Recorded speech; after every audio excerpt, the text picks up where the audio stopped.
Okay, so hi students. So we'll construct a B tree of order 4 for these set of keys. See, what we understand here is when the order is 4, we'll have 4 link fields and 4 info fields in one node of a B tree. A node of a B tree is also called as a page of the B tree. So for these set of given keys, we understand that these keys are the keys in the primary index of the primary index file. So we have to construct the B trees in this B tree for the keys in the given order. So what really happens is we start constructing from the leaf node to the root node. So the first value, the first information that's coming in is 5. So 5 would be inserted here, but otherwise also will have so many link fields and the data fields, something like this. So the next value that's coming in is 3, but as soon as 3 comes in, we realize that 3 is a value smaller than that, so which means 3 would come first and then 5 would come next. The next value that's coming in is 21, so 21 would be inserted next to 5, no problem with that. But then the value that's coming in is 9. So when 9 comes in, the node is rearranged like there is 3 and then there is 5, then there is 9 and there is 21. So we know that there are link fields below before every information, right? So the next value that's coming in is 1, right? So ideally this node would be rearranged as 1 3 5 9 21, but our order is 4, right? So please observe that our order is 4, so which means there is an overflow, right? So we cannot fill any information further. So when we cannot fill any information further, what do? We split that node. So which means the node now has become something like this. So there is 1 3 5 in one node, and then there is 9 and 21 in another node. So when our node is split like this, we have to create the next level, right? So we have to create the next level because the page is full and we want representative information. The representative information that's going to be stored in the next level is the larger value in each and every node.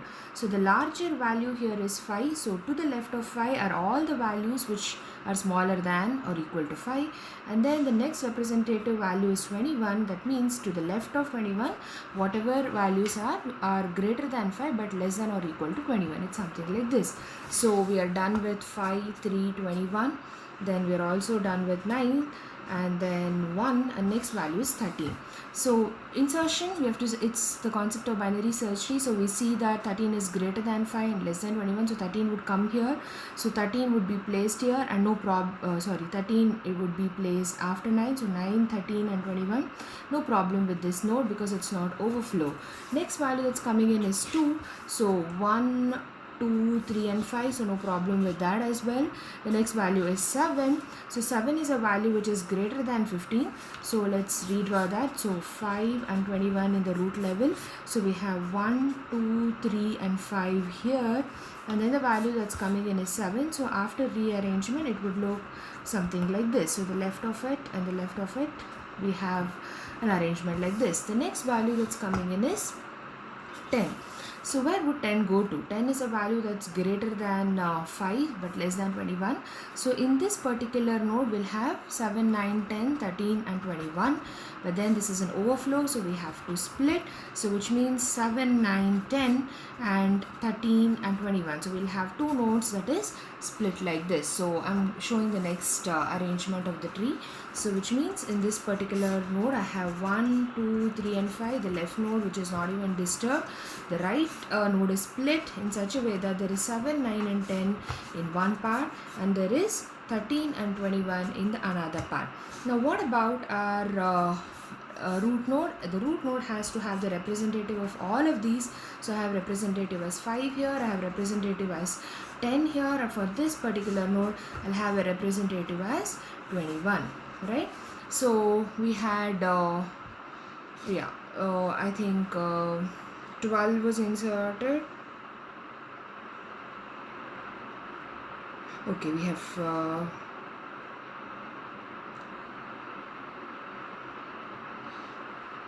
after inserting 10, next we have 12, right? So 12 is a value which is greater than 10 but less than 21, so definitely 12 would be inserted here. So 12, 13 and 21, no problem with that. Then coming to 4, the next value is 4. So 4 is a value that's less than or equal to 5. So 4 should be actually inserted here. So the node information would look like 1, 2, 3, 4, 5. But then we'll have to split this. So which means 1, 2 and 3 would be in one node. 1, 2 and 3 in one node. And 4 and 5 in another node. The other two nodes are not even disturbed. So 7, 9 and 10 here. And then we had 12, 13 and 21 over here. Right, so all the representative values over here, right? So what are the representative values? We have 3, and then we had 5, and then we have 10, and then we had 21.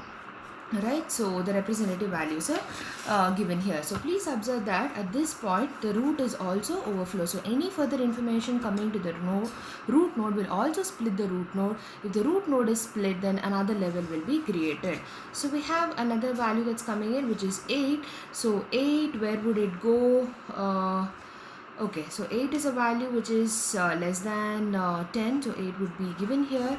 So we'll have 1, 2 and 3 over here, and then 4 and 5 over here, and then 7, 8, 9, 10 over here, and then 12, 13 and 21 over here. Alright, so the representative nodes, the representative info are all the largest values in that particular node. So no problem with that part. So let's assume, okay, that's the end of it, but let's assume there is a value probably like say 6 coming in, right? Let's assume the next value that's coming in is 6. So when the 6 value comes in, we know that 6 is a value that's greater than 5, less than 10. So 6 would definitely be coming to this node, and the node would be rearranged as 6, 7, 8, 9, 10. But since this is already overflow, this has to be split. Right, so this has to be split, and once this is split, our representative nodes in the root level will be 3, 5 as it is, and then we'll have 8, 10 and then 21, but then this is an already overflow node, so we'll have to split this again. So our final tree after the new key 6 comes in looks something like this. So the leftmost node is not even disturbed, and then 4 and 5 comes here. See, please, you always have to start creating from the bottom only, right? So 6, 7, 8, and then we have 9 and 10 because we've just split that particular node, and then finally 12, 13 and 21 over here. Now the representative nodes, again they have also been split. The first node has 3, 5 and 8, which means the representatives of the first 3 nodes, and the next node has 2 nodes, which is 2 info, which is 10 and 21. Now, why did we actually keep 3 keys over here and only 2 keys over here? There's no such restriction. You could as well keep 2 here and 3 here. But since our m value is 4, the minimum number of keys in each and every node should be at least 2. Which node will have 2 values, whether the left or the right, is a decision by you, right? So, coming back to here, we have 2 representatives here, which is 8, and then here it will be 21. The idea here is this is the node, or this is the page which will be held in main memory. So if the user is searching for a key, for example, if the user is searching for a key for, say for example 13, so which means in this particular page we'll realize that 13 is a value which is greater than this and less than this, so which means we have to follow the link, or which we have to follow the address over here. Then we bring in this page to the main memory. When we bring in this page to the main memory, we know that we have to follow the link or the address which is greater than 10. So finally this page would be brought to main memory, and when this page is in main memory, we have searched the key 13.